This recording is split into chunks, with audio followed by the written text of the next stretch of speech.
Hello and welcome, I'm Ellie Richardson and you're watching the World Report on NewsX World. Let's take a look at some of the top headlines of this hour. President Donald Trump has imposed an additional 10% tariff on imports into the United States after the Supreme Court struck down many of his sweeping and often arbitrary duties, delivering a stinging rebuke on his signature economic policy. French President Emmanuel Macron said that the US Supreme Court's ruling on President Donald Trump's trade tariffs show that it is good to have counterweights to power and the rule of law in democracies. US President Donald Trump will visit China from March the 31st to April the 2nd for talks with his counterpart Xi Jinping. The trip comes after the Supreme Court struck down several of Trump's China-focused tariffs. Serbia and Sweden have urged their citizens in Iran to leave the country. The warning follows growing concerns over the possibility of military confrontation after US President Donald Trump said he was considering a limited strike if negotiations over Iran's nuclear program fail. Attacks carried out by Israel in eastern Lebanon has killed 8 members of Hezbollah, an official from the militant has said. Lebanon's health ministry said that the total of 10 people were killed in strikes that hit the eastern Bekaa region. Venezuelan authorities have granted amnesty to 379 political prisoners. A lawmaker has said after a new law was enacted by interim authorities following the US toppling of former leader Nicolas Maduro. Venezuela's National Assembly unanimously adopted the law a day before, providing hope that hundreds of political prisoners behind bars may be soon released. India and Brazil signed an agreement on critical minerals and rare earths. Prime Minister Narendra Modi has said after talks in New Delhi with Brazilian President Luiz Inácio Lula da Silva, the agreement is a major step towards building resilient supply chains. A Philippine senator called the deepening defense relationships and continuous pushback against China's claims in the South China Sea while visiting one of Manila's tiny possessions in the disputed waterway.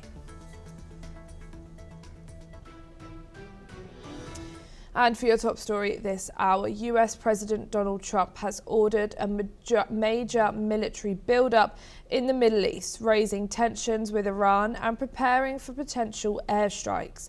However, no specific details have been given to the public about the reasons behind the escalation. Meanwhile, Trump's advisors are urging him to refocus on domestic issues, particularly the economy, ahead of the upcoming midterm elections.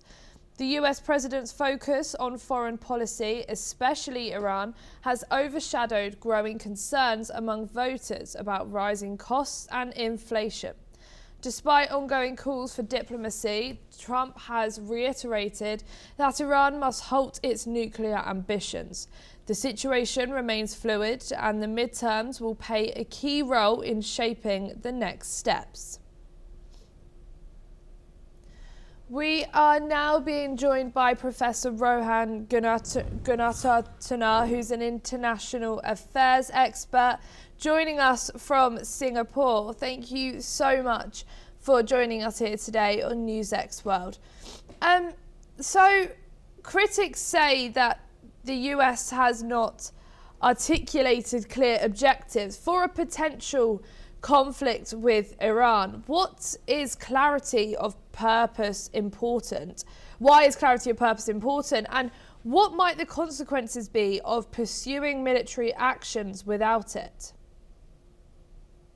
Ellie, there are 3 principal reasons why the United States is surging its military capabilities to change regime in Iran.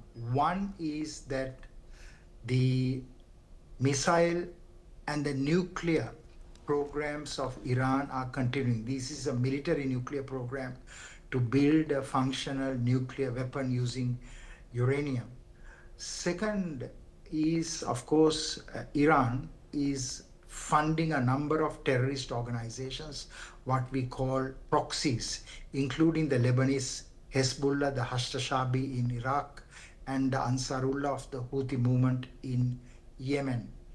And the Iran's support for those terrorist groups, those insurgent groups, have threatened and taken away the peace in the Middle East. And of course, Iran's vast buildup of both ballistic missiles and cruise missiles is threatening the stability of the Middle East. Of course, the most worrying is Iran's nuclear program. So President Trump has moved about a third of America's Navy to the Middle East now. And there is one aircraft carrier there, which is the Abraham Lincoln, and a second carrier is now in the Mediterranean about to enter the Middle East.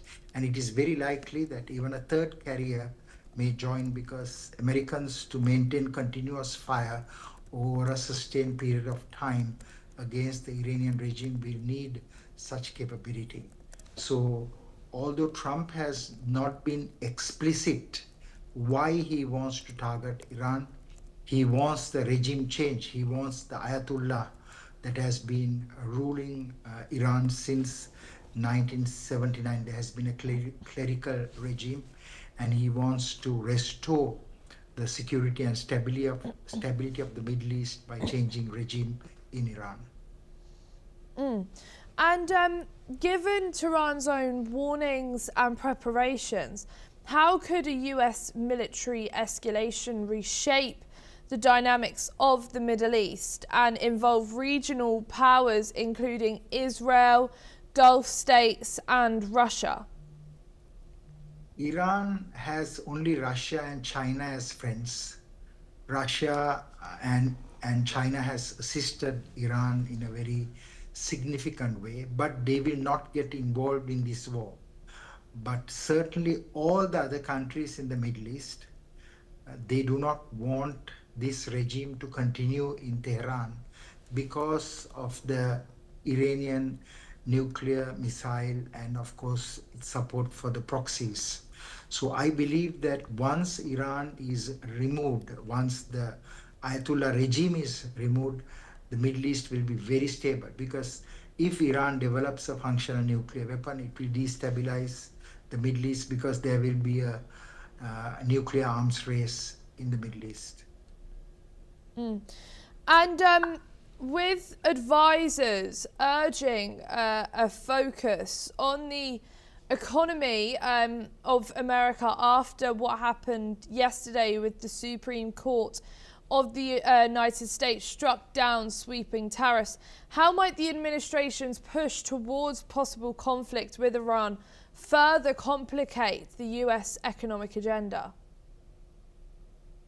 President Trump suffered a setback when the Supreme Court ruled that the tariffs that he has imposed, they are illegal. But certainly Trump is a man of, he's a maverick.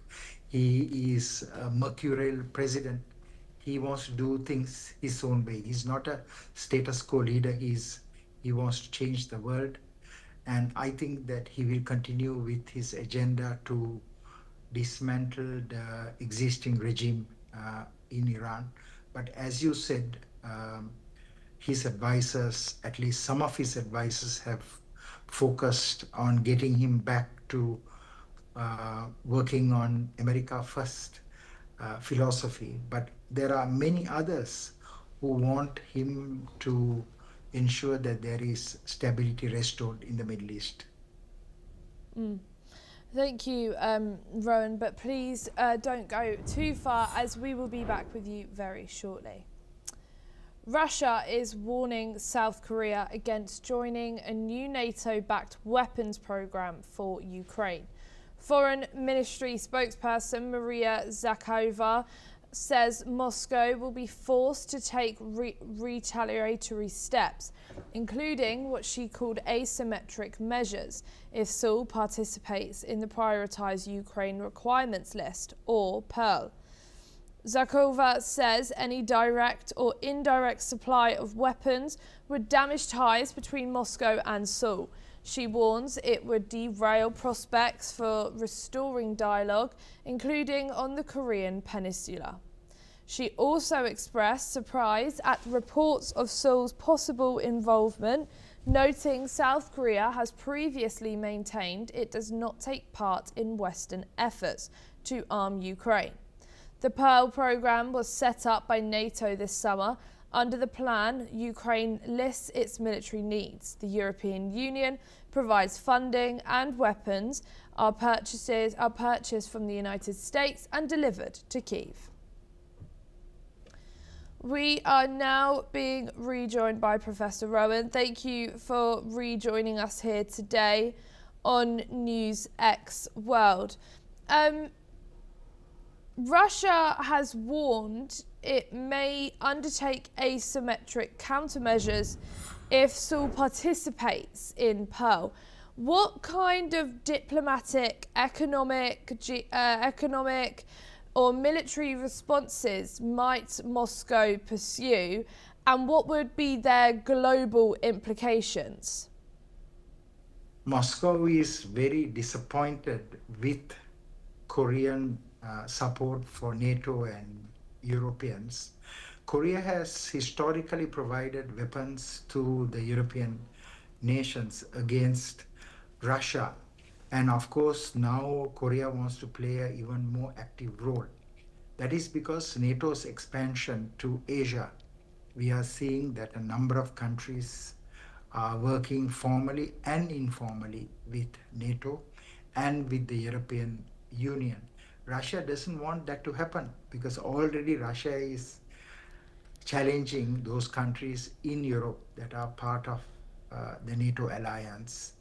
And if Asian countries work with NATO, that means it will weaken Russian power and Russian capacity to challenge even the European countries. That is why Kremlin has taken this tough position against Korea. Certainly, Kremlin can take some measures against Korea, but it's not going to be very significant. Thank you, Professor Rowan. Please don't go too far, as we will be back with you very shortly. Slovak Prime Minister Robert Fico has warned that if Ukrainian President Volodymyr Zelensky does not resume oil supplies to Slovakia by Monday, he will order a halt to emergency electricity supplies to Ukraine. Fico stated that Slovakia has been providing significant assistance to Ukraine, humanitarian aid and emergency electricity. However, he accused Zelensky of behaving maliciously towards Slovakia by halting gas and oil flows, which have resulted in significant financial damage to the country. Fico also refused to support the latest €90 billion military loan for Ukraine, citing Zelensky's unacceptability behaviour towards Slovakia. We are now being rejoined by Professor Rowan. Thank you for joining us here today. To what extent does energy dependency, particular on the Soviet era oil pipeline, influence political leverage between Ukraine and EU neighbours like Slovakia? And how might this affect European unity to support Kyiv? Although there are sanctions against Russian oil, there is an exemption when it comes to a few European countries, and Slovakia is one of them. And that pipeline has also been significantly damaged from Russia to Ukraine and from Ukraine to Slovakia and a few other countries because of the Russian operations. But certainly we have seen a very significant shift on the part of Prime Minister Fico, the Prime Minister of Slovakia, by visiting Putin. And also he is in many ways being very sympathetic to Russia. And he has made a threat, as you mentioned, Eli, that by Monday, if there is no restoration of the oil flows to Slovakia, that he's going to shut off the electricity grid to the electricity grid from Slovakia to Ukraine.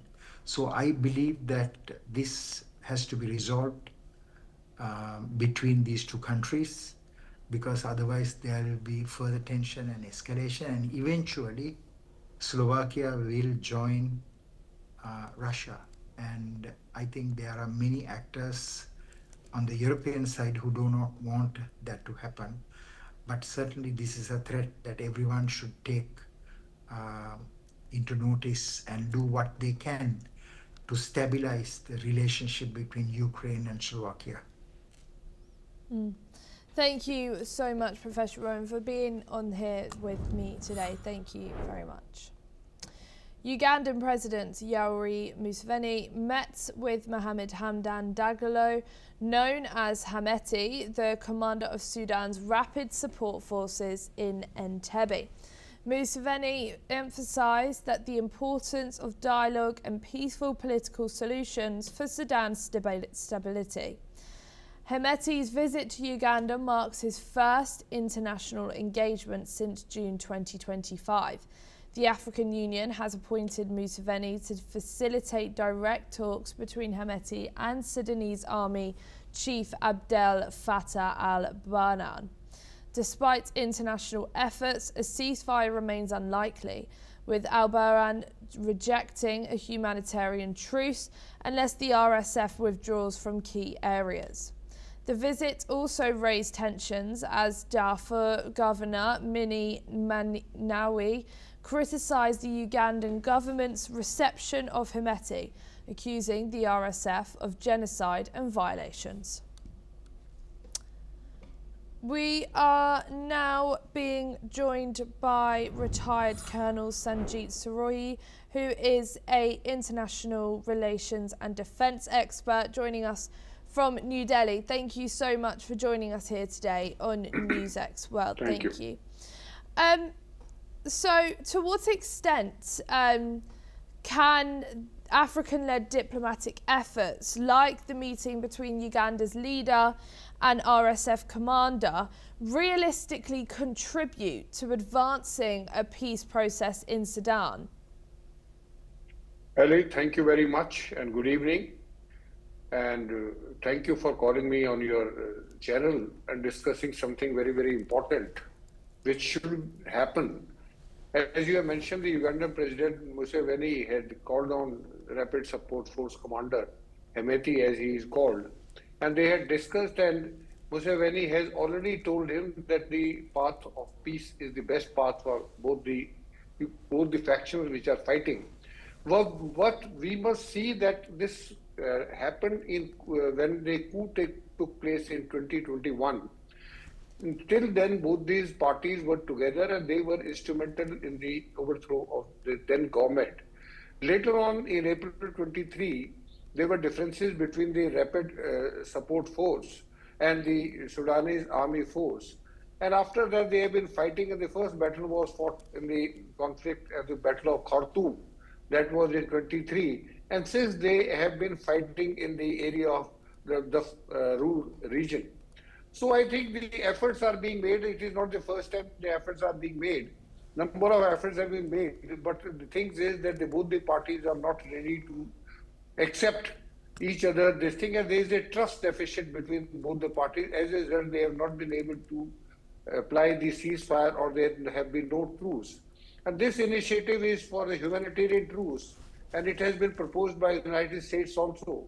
So I think both the parties must listen to it, because already 12 million people have been displaced in Sudan. So it is high time that both the parties that sit together and sort out their differences. And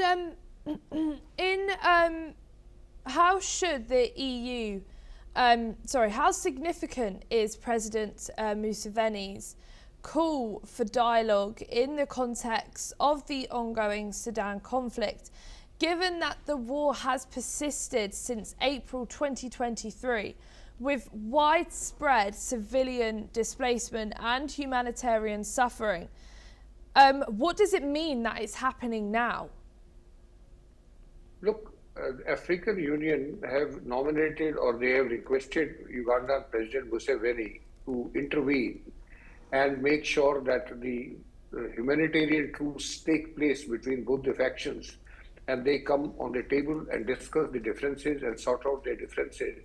So I think this meeting is very, very important, but that is only one part of the story. The meeting has been with the Rapid Support Force commander, that is the Hemeti. But as long as Army Force Chief Abdul Fattah al-Burhan is not involved, then I don't think any peace can take place. And the Frur governor, Mini Mayani, have also criticized this move of calling only one faction commander. So I think the best would have been that if both the commanders would have been called together and the differences would have sorted out there and then only. Otherwise, I don't think this meeting is going to have any meaning in the long run, unless there is a lot of pressure from the American side, for which they are also trying to have a humanitarian truce. So let us see how the things move on. Ellie. Thank you so much for joining us here today on NewsX World. It was a pleasure speaking with you. Turkey's Data Protection Authority has initiated a review of 6 major social media platforms to assess how they handle children's personal data. The investigation will focus on platforms including TikTok, Instagram, Facebook, YouTube, X and Discord. Authorities have stated that they aim to safeguard children from potential risks in digital environments. The review will examine the data processing practices of these platforms as well as their safety measures to ensure they comply with deregulations designed to protect the privacy and security of young users online. In an all-inclusive conversation with NewsX World, Monica Monteiro, chairperson of the BRICS Women's Business Alliance, discussed the growing business cooperation between India and Brazil. She highlighted the strong collaboration in the infrastructure sector, noting the complementary relationship between 2 large democratic nations. Let's listen in. Chairperson of the Brazilian Forum for Women Entrepreneurs. Ma'am, thank you so much for exclusively speaking to NewsX, ma'am. Ma'am, since this India-Brazil Business Forum is going on, what are your expectations from the India-Brazil Business Forum, and how do you see the trade panning out between India and Brazil in the next few years, because both the countries are an active member of the BRICS? Your comments on that? Yeah, I'm so happy because I'm seeing here a lot of businesswomen, a power of businesswomen here. We have a deal already with FICI, and we are bringing in a lot of businesswoman mission to Brazil, and I think we're going to grow a lot. We start last year this relationship with the Woman Business, WBA, a Woman Business Alliance. They went a lot of businesswomen went to Brazil, and we make this deal, and we are already doing exchanging things in cooperation already, and I think we're going to grow a lot.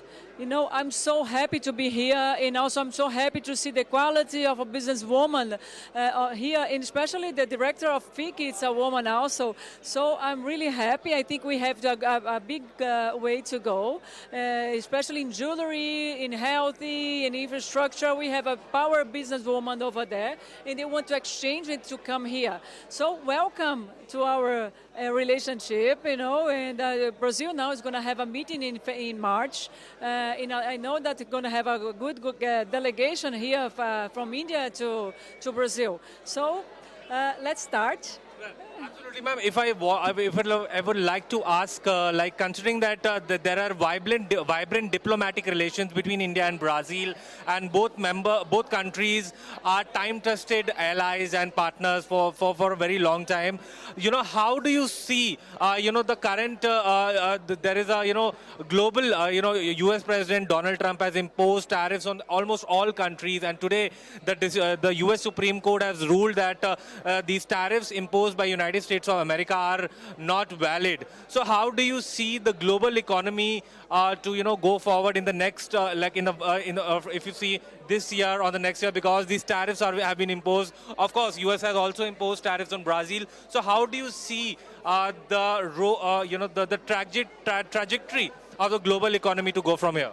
I think that's the challenge of everyone, and we are learning a lot with India to be a diplomatic. So Brazil and India is two democratic countries, the biggest democratic countries. So I think we have to be together, more together, and that's why I think we're going to grow a lot our economies and our relationship. That's why we have to be more together and doing more business. And I think we have two democratic. We are learning a lot with India. India is the friendly country, just like Brazil. So business is going to be like that. We know to know more each other, to exchange culture, to exchange news, to be more together. I think we just do business when we know the country. So India have to know more Brazil, and Brazil have to know more India to do more business. Ma'am, I would like to ask you, since there's a strong people-to-people connect between India and Brazil, do you think that this will catalyze the business trade relationship between India and Brazil? Because a lot of Indians go to Brazil, and a lot of Brazilians come here, for business opportunities, as this summit provides a very vibrant trade opportunity. Do you think that this will entirely, it's a win-win situation for both the countries? Everything starts with the leaders. Your leader and my leader start together. So is all the business, big business men and women are here. I think we're going to start now, and we're beginning. That's the first meeting that we have like this one, so big like this one, with this quality. So in Brazil now is our office here. And we have a very good quality already in Brazil. We're growing a lot, but we have a lot of things to do it more. I think we have a good opportunity to start, and this beginning already. Our leaders are together, and our businessmen and businesswomen are together. What are the key sectors where the trade between India and Brazil has in the recent years increased? What are the key sectors that you would like to name some? I think the first things we have to exchange more culture, we need to know more India, and India needs to know more Brazil in culture, in how to do things, the laws, the regulation. So that's the first step to do business. So that's the beginning. No, we have a venue to go on. Thank you so much for talking exclusively to Speaking to NewsX. So this is Aditya Vadhavan reporting for NewsX with video journalist Sankush, New Delhi. That's all we have time for. Keep watching NewsX World for more news updates from around the world.